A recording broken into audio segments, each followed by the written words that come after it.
Hello everyone, मैं हूं शिता और आप देख रहे हैं स्टडी कॉमर्स। इस वीडियो में हम डिस्कस करेंगे KVS PGT commerce previous year questions part second. आप हमारे लेक्चर्स की फ्री पीडीएफ डाउनलोड कर सकते हैं। इसके लिए आपको हमें टेलीग्राम पर ज्वाइन करना होगा, जिसके लिए आपको लिंक डिस्क्रिप्शन बॉक्स में मिल जाएगी, या फिर आप इस क्यूआर कोड को स्कैन करके भी हमें ज्वाइन कर सकते हैं। तो चलिए शुरू करते हैं। तो पहला क्वेश्चन है, अ machinery is purchase for ₹3 lakh and it's salvage value यानी कि स्क्रैप वैल्यू जो एसेट की है वो है 30,000 रुपये आफ्टर इट्स यूजफुल लाइफ, जो कि है 9 ईयर्स। रिपेयरिंग चार्ज एक दिया हुआ है at the end of 4th year ₹20,000।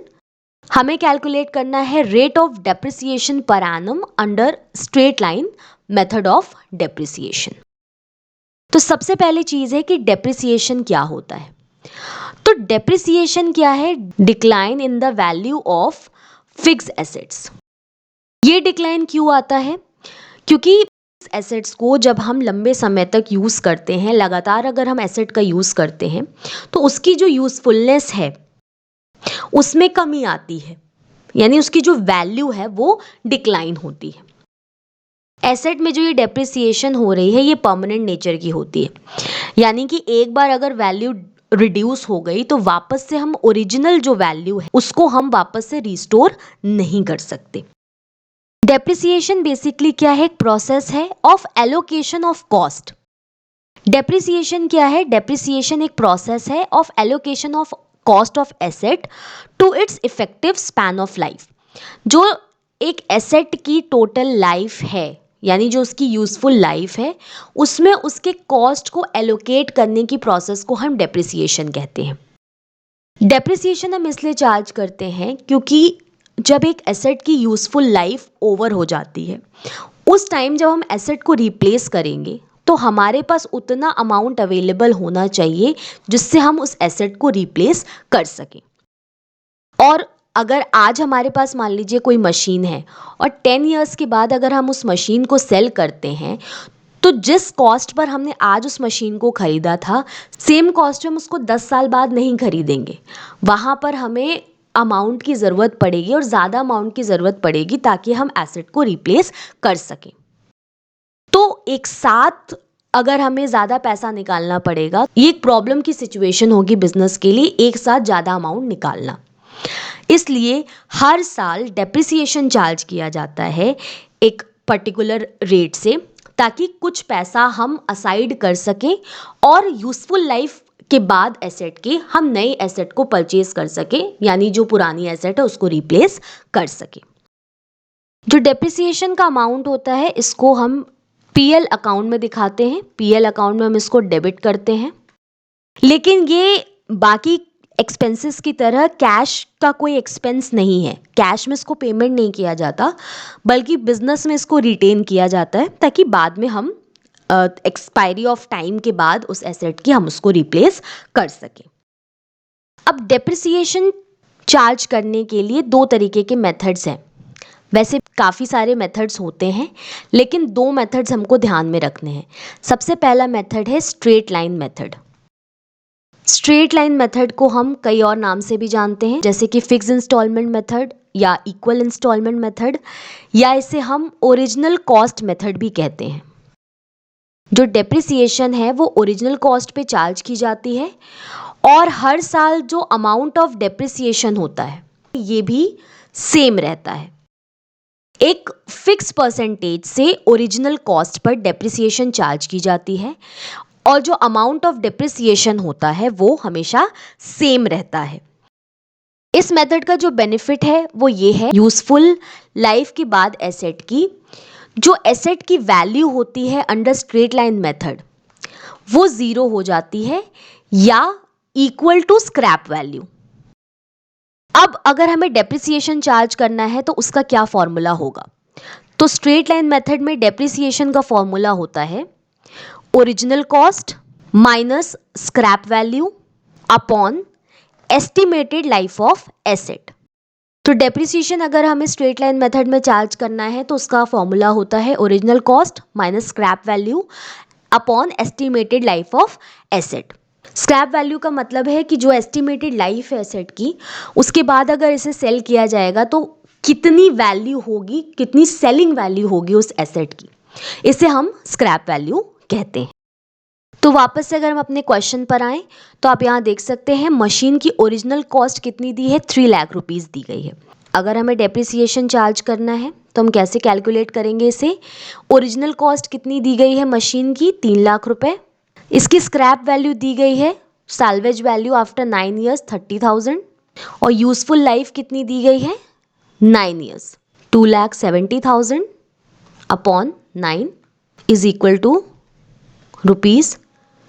₹30,000। तो आप देख सकते हो अमाउंट ऑफ डेप्रिसिएशन कितना आया है, ₹30,000। यहाँ जो एक्सपेंस रिपेयरिंग का दिया गया है ₹20,000 at the end of the 4th year ये दिया गया है, तो इसको हम कंसिडर नहीं करेंगे। इस 20,000 का जो रिपेयरिंग पे खर्चा हुआ है ये बाद में हुआ है, 4थे साल में जाकर के हुआ है, तो कॉस्ट में हम इसको इंक्लूड नहीं करेंगे। यहाँ ये एसेट अकाउंट में चार्ज नहीं किया जाएगा, बल्कि अलग से इसको रिपेयर्स अकाउंट में चार्ज किया जाएगा। तो डेप्रिसिएशन हमारा कैलकुलेट हो गया ₹30,000। लेकिन यहाँ हमसे क्या पूछा गया है, rate of depreciation. Rate of depreciation का फॉर्मूला होता है आपका amount of depreciation upon total cost of asset into 100। तो आप देख सकते हो अमाउंट ऑफ डेप्रिसिएशन अभी हमने निकाला है ₹30,000। तो अमाउंट ऑफ डेप्रिसिएशन कितना है, ₹30,000 है। टोटल कॉस्ट ऑफ एसेट कितनी थी, 3 लाख रुपए दी हुई है, इंटू 100 इक्वल टू हो जाएगा 10%। तो यहां पर ऑप्शन बी करेक्ट होगा, 10%। अब नेक्स्ट क्वेश्चन देख लेते हैं। नेक्स्ट क्वेश्चन है आपका कि एक मशीन है जिसको परचेज किया गया है 1 अप्रैल 2021 को 10 लाख रुपए में, और 1 अक्टूबर 2021 को एक नई मशीन ऐड की गई है 4 लाख रुपए की। हमें मशीन अकाउंट के बैलेंस को बताना है 31 मार्च 2022 में। अगर रेट ऑफ डेप्रिसिएशन है 20% पर एनम और मेथड यूज करना है हमें डिमिनिशिंग बैलेंस मेथड। जैसा कि प्रीवियस क्वेश्चन में मैंने आपको बताया कि मेथड ऑफ डेप्रिसिएशन कई सारे होते हैं, हमें बेसिकली 2 मेथड्स को ध्यान में रखना है, स्ट्रेट लाइन मेथड और दूसरा है डिमिनिशिंग बैलेंस मेथड। तो सबसे पहले देख लेते हैं डिमिनिशिंग बैलेंस मेथड क्या होता है। इसको हम कई और नामों से जानते हैं, जैसे रिटन डाउन वैल्यू मेथड, या हम इसे रिड्यूसिंग इंस्टॉलमेंट मेथड के नाम से भी जानते हैं। इस मेथड का नाम डिमिनिशिंग बैलेंस मेथड या रिटन डाउन वैल्यू मेथड इसलिए है क्योंकि जो वैल्यू ऑफ एसेट है ये क्या होती है, डिक्लाइन करती है, डिक्रीज करती है ईयर आफ्टर ईयर।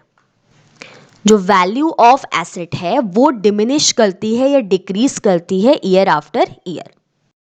और जो डेप्रिसिएशन चार्ज किया जाता है, जो डेप्रिसिएशन चार्ज किया जाएगा ये रिड्यूस्ड अमाउंट पर चार्ज किया जाता है। जो रिड्यूस्ड वैल्यू होती है एसेट की उस पर डेप्रिसिएशन चार्ज किया जाता है। एसएलएम यानी कि स्ट्रेट लाइन मेथड में क्या हो रहा था, डेप्रिसिएशन किस पे चार्ज की जा रही थी, ओरिजिनल कॉस्ट पे चार्ज की जा रही थी। लेकिन डिमिनिशिंग बैलेंस मेथड में हम बुक वैल्यू पे, एसेट की जो बुक वैल्यू होती है उस पर हम डेप्रिसिएशन चार्ज करते हैं, ना कि original cost per. First depreciation जब चार्ज किया जाएगा तो वो ओरिजिनल कॉस्ट पर होगा, उसके बाद जो अमाउंट आएगा डेप्रिसिएशन का उसको हम एसेट की जो कॉस्ट होगी उसमें से डिक्रीज करेंगे, फिर जो वैल्यू बचेगी एसेट की नेक्स्ट ईयर में उस पर हम डेप्रिसिएशन चार्ज करेंगे। और इस मेथड में जो एसेट की वैल्यू है वो कभी भी ज़ीरो नहीं होती है। Value of asset is never zero, हमेशा कुछ ना कुछ बैलेंस एंड में एसेट का बचा रहता है। तो अगर हम अपने क्वेश्चन की बात करें, अगर हम देखें फर्स्ट जो मशीन है वो परचेज की गई है, कब परचेज की गई थी, 1 अप्रैल को की गई थी, 1 अप्रैल 2021 को। कितने रुपए की मशीन है, मशीन है हमारी 10 लाख रुपए की। और जो रेट ऑफ डेप्रिसिएशन है वो क्या है, एट द रेट 20% है। हमें वैल्यू कब बतानी है, 31 मार्च 2022 को तो अब देख सकते हैं मशीन कब परचेज की गई है, 1 अप्रैल 2021 को, और हमें वैल्यू बताना है 31 मार्च 2022 को। यानी यहाँ पर हम टोटल 1 ईयर का डेप्रिसिएशन चार्ज करेंगे। तो डेप्रिसिएशन का अमाउंट हम कैसे निकालेंगे, depreciation is equal to cost of machine into rate upon 100 हम कर देंगे तो हमारा डेप्रिसिएशन का अमाउंट निकल आएगा। तो हमारी कॉस्ट ऑफ मशीन कितनी है, 10 लाख रुपए है, और रेट हमको दिया गया है 20%। तो ये हम करेंगे 20/100, ये हो जाएगा आपका इक्वल टू ₹2 लाख। तो जो फर्स्ट मशीन है इस पे डेप्रिसिएशन कितना हो गया, ₹2 लाख। अब एक दूसरी मशीन भी है जो साल के बीच में परचेज की गई थी, ये परचेज की गई है 1 अक्टूबर को। 1 अक्टूबर 2021 को एक और मशीन परचेज की गई है जिसकी वैल्यू है ₹4 लाख। अब इस पे हमें डेप्रिसिएशन निकालना होगा, तो ये डेप्रिसिएशन कितने मंथ्स का निकलेगा, ये डेप्रिसिएशन 31 मार्च को कितने महीने का निकलेगा, 6 मंथ्स के लिए, क्योंकि एसेट को हमने परचेज किया है अक्टूबर में, तो अक्टूबर टू मार्च जो टाइम होगा वो होगा 6 मंथ्स का।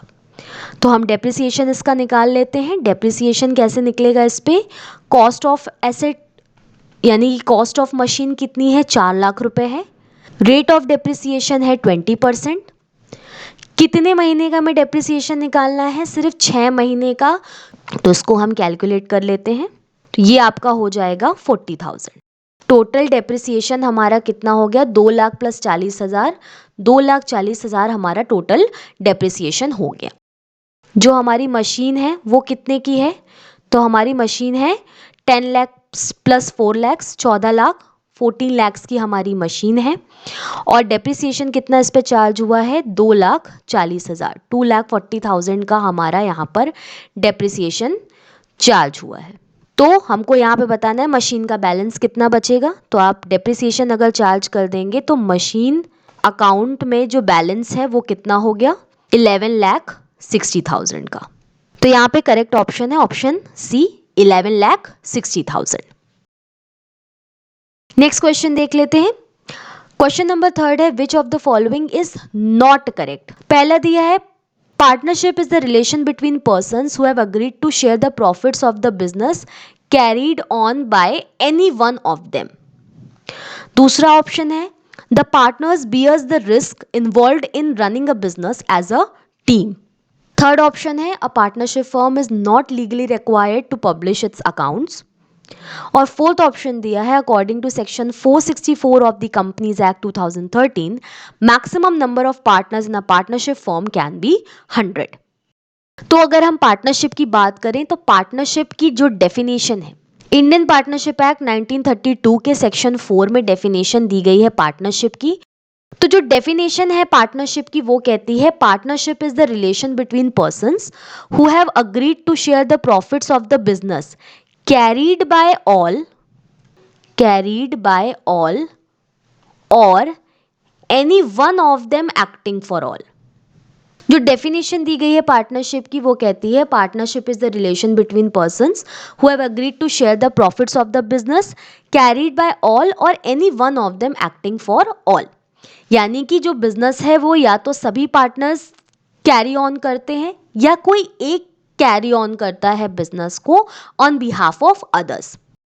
तो अगर हम उसके बेस पर देखें तो पहला ऑप्शन यहाँ पर अगर हम देखें तो यहाँ पर करेक्ट नहीं है, क्योंकि यहाँ पर मेंशन क्या किया गया है कि पार्टनरशिप रिलेशन है पर्सन्स के बीच का जो कि बिजनेस के प्रॉफिट को शेयर करते हैं, जो कि किसी एक person any one of them किसी एक के द्वारा कैरी ऑन किया जाता है, जो कि सही नहीं है।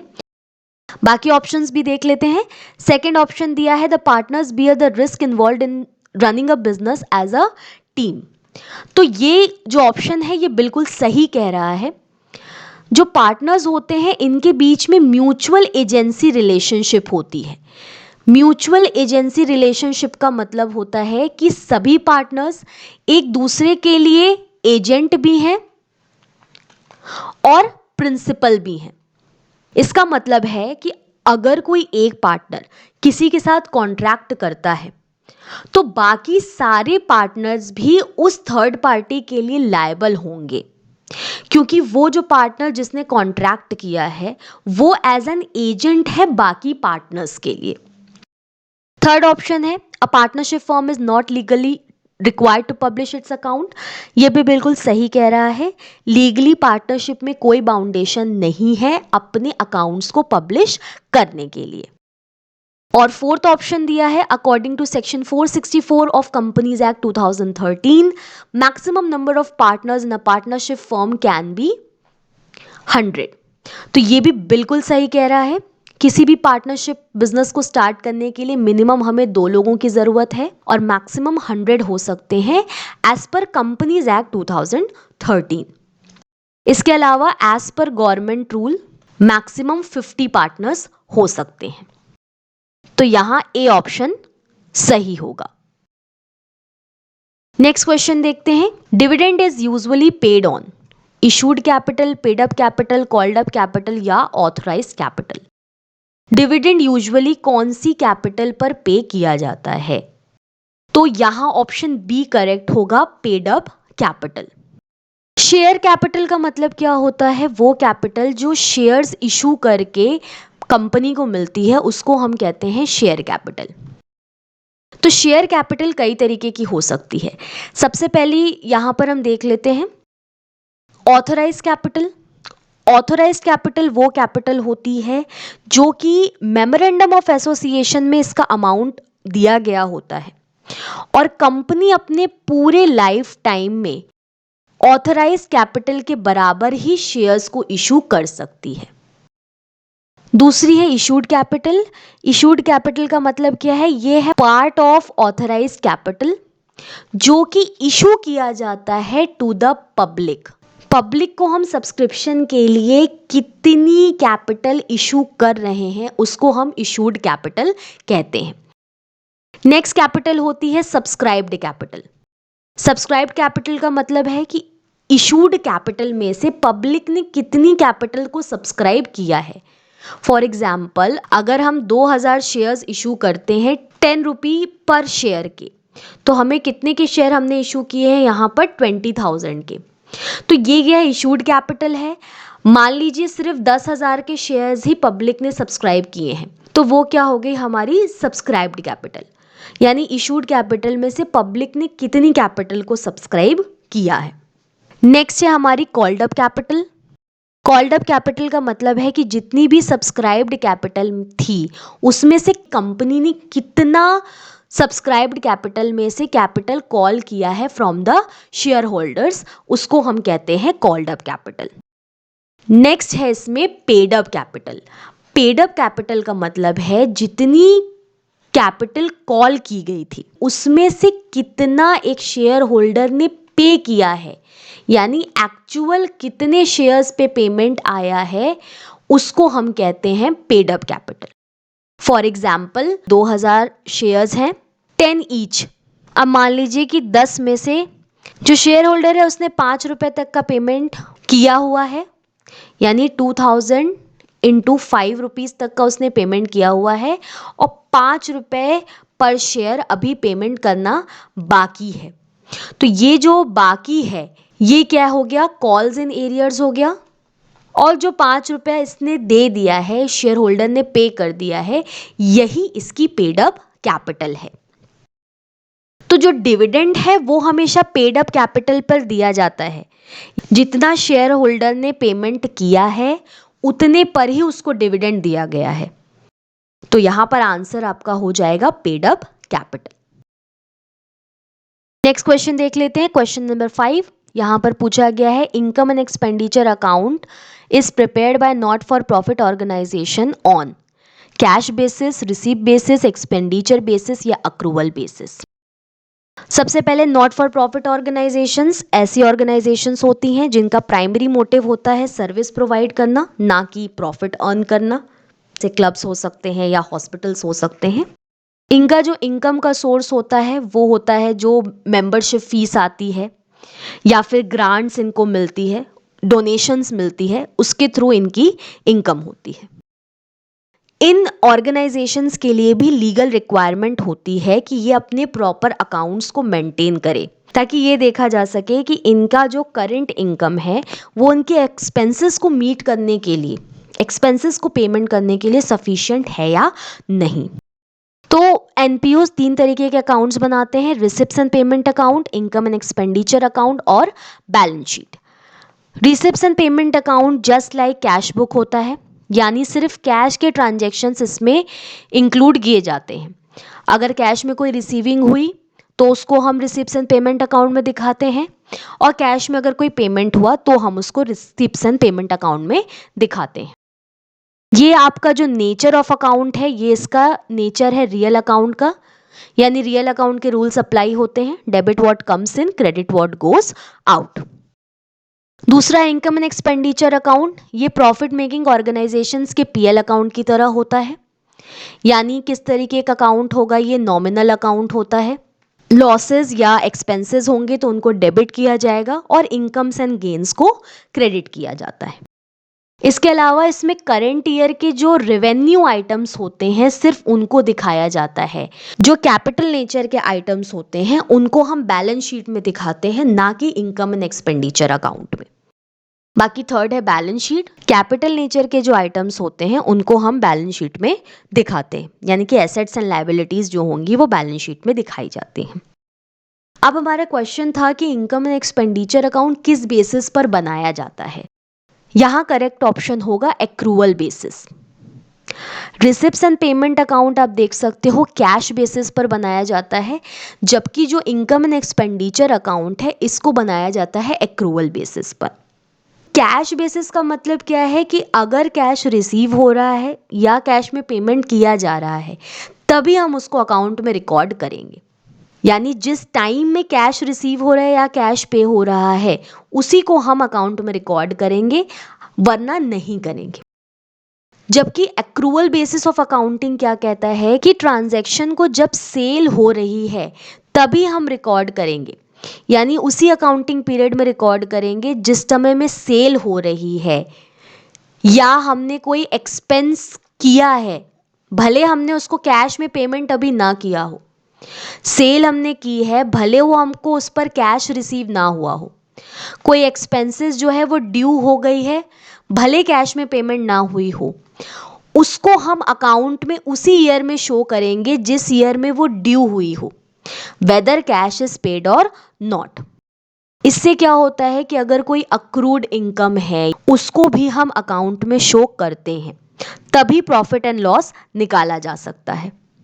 दैट मीन्स अक्रूवल बेसिस क्या कहता है कि कोई भी रेवेन्यू तभी रिकॉर्ड हो जाएगा जब हम सेल कर रहे हैं, और एक्सपेंस तभी हम रिकॉर्ड कर देंगे जिस साल किसी रेवेन्यू को अर्न करने में वो एक्सपेंस हो रही है, भले हमें कैश का पेमेंट हुआ हो ना हुआ हो, भले हमने कैश अभी तक पे किया हो या ना किया हो, हम उसको उस साल के अकाउंटिंग पीरियड में शो करेंगे प्रॉफिट और लॉस निकालने के लिए।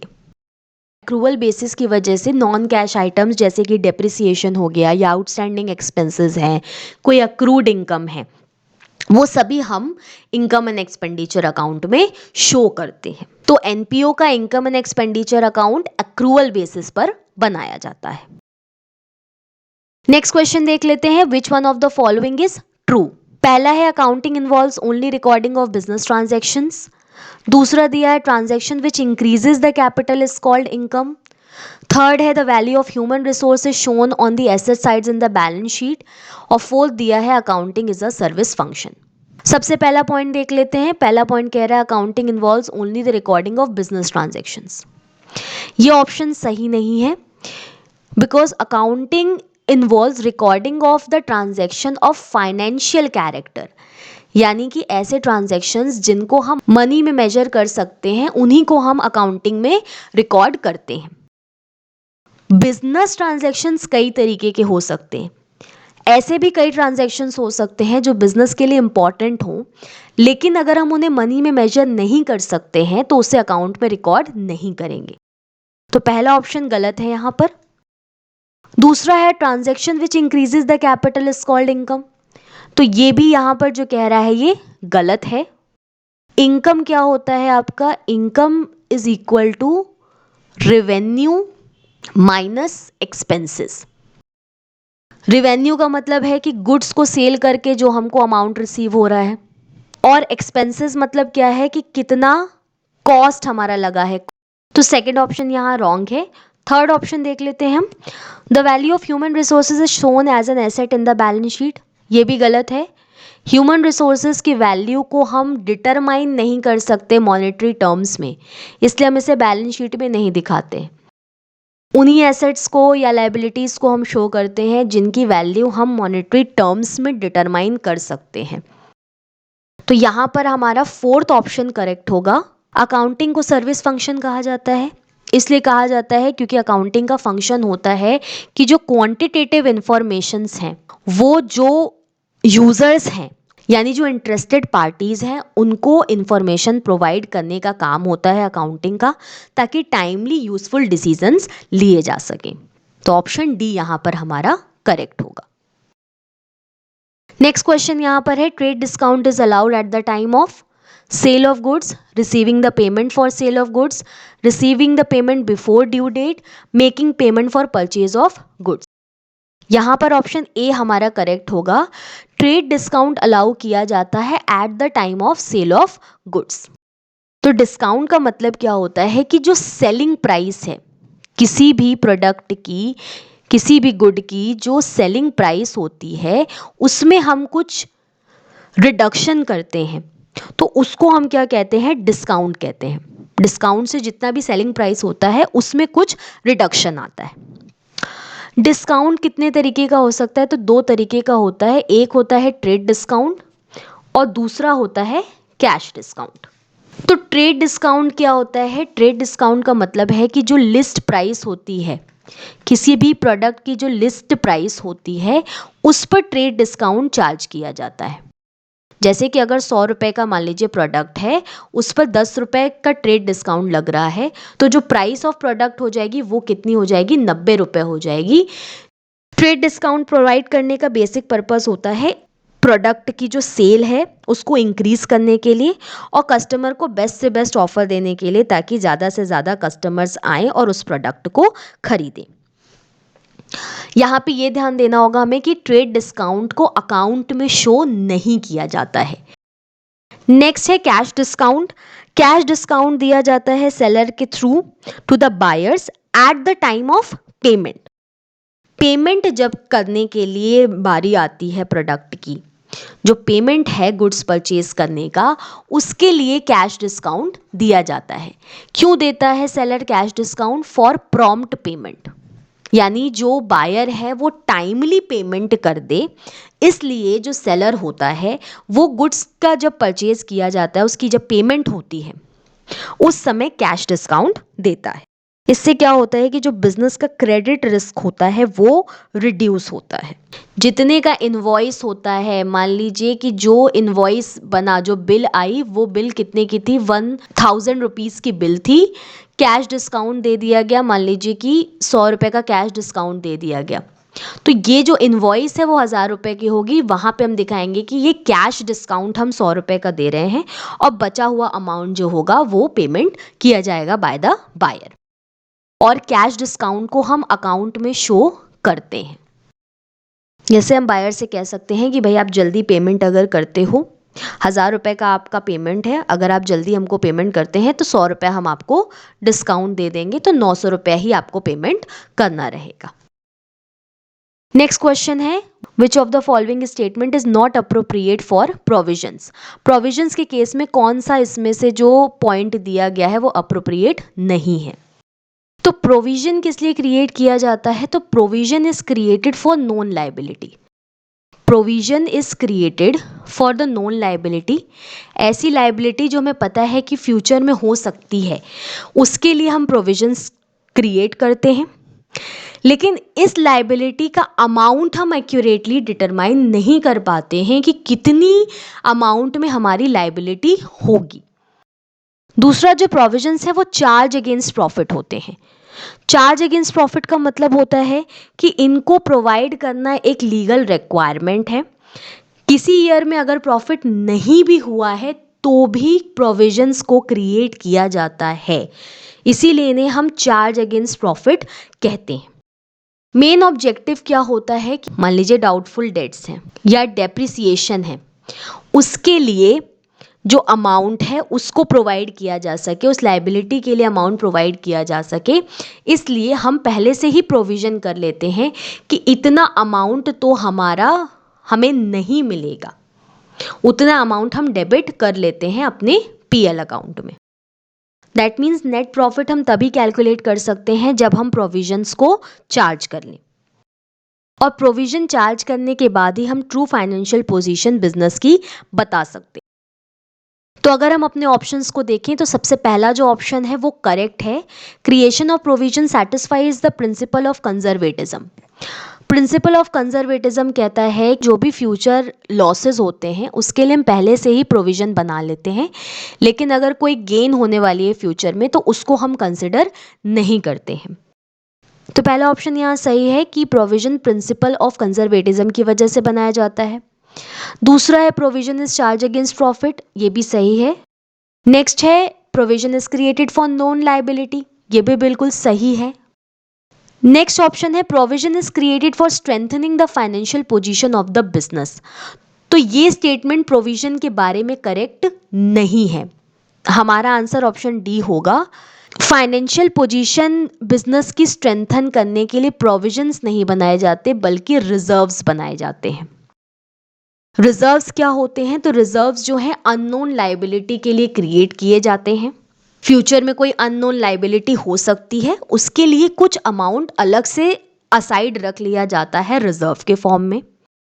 रिजर्व्स जो होते हैं ये एप्रोप्रिएशन ऑफ प्रॉफिट होते हैं। एप्रोप्रिएशन ऑफ प्रॉफिट का मतलब है कि जिस साल प्रॉफिट होगा उसी साल इनको क्रिएट किया जाएगा। अगर प्रॉफिट नहीं हो रहा है तो हम रिजर्व क्रिएट नहीं करते हैं, इनको प्रॉफिट एंड लॉस अकाउंट में नहीं दिखाते बल्कि रिजर्व को हम पीएल एप्रोप्रिएशन अकाउंट में दिखाते हैं। रिजर्व्स और प्रोविजन में एक और अंतर होता है कि प्रोविजन जिस पर्टिकुलर रीजन के लिए क्रिएट किया गया है, जिस लायबिलिटी के लिए क्रिएट किया गया है, उसी के लिए हम उसके पैसे को यूज कर सकते हैं। जब किसी भी पर्पस के लिए हम रिजर्व का यूज कर सकते हैं और उसको बिजनेस के बाहर भी हम इन्वेस्ट कर सकते हैं, जबकि प्रोविजन के अमाउंट को हम बिजनेस के बाहर इन्वेस्ट नहीं कर सकते। प्लस प्रोविजन का जो अमाउंट होता है उसको हम डिविडेंड की पेमेंट के लिए यूज नहीं कर सकते, जबकि रिजर्व्स जो है इनको हम शेयर होल्डर्स को डिविडेंड पेमेंट करने के लिए भी यूज कर सकते हैं। तो ऑप्शन डी करेक्ट होगा। नेक्स्ट क्वेश्चन देख लेते हैं। नेक्स्ट क्वेश्चन है fund flow statement is a study of. पहला ऑप्शन है चेंज इन प्रॉफिटेबिलिटी, दूसरा है चेंज इन इन्वेस्टमेंट, थर्ड है चेंज इन वर्किंग कैपिटल और फोर्थ है चेंज इन कैश पोजीशन। तो यहाँ पर ऑप्शन सी करेक्ट होगा। Fund flow statement is a study of change in working capital. Fund flow statement को हम एक और नाम से जानते हैं statement of sources and application of fund. Fund flow statement इसलिए बनाया जाता है ताकि जो फंड्स का इनफ्लो और आउटफ्लो है ये कितना है इसको देखा जा सके। बेसिकली यहाँ पर फंड से मतलब हमारा होता है वर्किंग कैपिटल से, कि हमारी वर्किंग कैपिटल में ऑर्गेनाइजेशन की वर्किंग कैपिटल पर क्या इफेक्ट पड़ रहा है due to inflow and outflow of fund. Working capital का फॉर्मूला होता है आपका current assets minus current liabilities. तो करंट एसेट्स और करंट लायबिलिटीज में जो चेंज हो रहा है उसकी वजह से, दैट मीन्स इनफ्लो और आउटफ्लो ऑफ फंड्स की वजह से वर्किंग कैपिटल पर क्या इफेक्ट पड़ रहा है, ये फंड फ्लो स्टेटमेंट बताता है। सोर्स ऑफ फंड्स का मतलब है कि कहाँ से हमारे पास फंड्स आ रहे हैं, और एप्लीकेशन का मतलब है कि कहाँ कहाँ हम अपने फंड्स का इस्तेमाल कर रहे हैं। तो यहाँ पर ऑप्शन सी हमारा करेक्ट होगा। लास्ट क्वेश्चन है हमारा, which one is a function of cost accounting. Cost accounting का इनमें से कौन सा फंक्शन है? पहला है to provide information about profit और loss of the business as a whole. दूसरा है to provide information about unit cost and profit losses of different product lines. Third है to record value of plant and machinery. और fourth है to provide information about economic resources and obligations of business. हमें यहाँ बताना है कि cost accounting का function इनमें से कौन सा है। तो यहाँ पर ऑप्शन बी करेक्ट होगा कि कॉस्ट अकाउंटिंग का वन ऑफ द फंक्शन है कि जो भी यूनिट कॉस्ट है, यानी पर यूनिट कॉस्ट हम बता सकें और डिफरेंट जो प्रोडक्ट लाइंस हैं उनमें क्या प्रॉफिट एंड लॉस हो रहा है, इसको बताने के लिए कॉस्ट अकाउंट को यूज़ किया जाता है। इसके अलावा कॉस्ट अकाउंटिंग का और भी फंक्शंस हो सकता है, जैसे कि कंट्रोल ऑफ रॉ मटेरियल। इसके अलावा जो मटेरियल, लेबर और एक्सपेंसेस हैं इनके बारे में बताया जा सकता है थ्रू कॉस्ट अकाउंट। इसके अलावा जो वेस्टेजेस हैं, कितने वेस्टेज हो रहे हैं, इसको आइडेंटिफाई करने के लिए भी कॉस्ट अकाउंट को बनाया जाता है। ये वेस्टेज किससे एसोसिएटेड है, तो मटेरियल से एसोसिएटेड हो सकता है या एक्सपेंसेस से एसोसिएटेड हो सकता है, इसको भी हम कॉस्ट अकाउंट से पता कर सकते हैं। कंपनी की प्रॉफिटेबिलिटी को हम निकाल सकते हैं थ्रू कॉस्ट अकाउंट। तो यहाँ पर ऑप्शन बी करेक्ट होगा। तो आज की इस वीडियो में हमने केवीएस पीजीटी कॉमर्स के प्रीवियस ईयर क्वेश्चंस को देखा। होपफुली आपको ये वीडियो पसंद आया होगा। Thank you.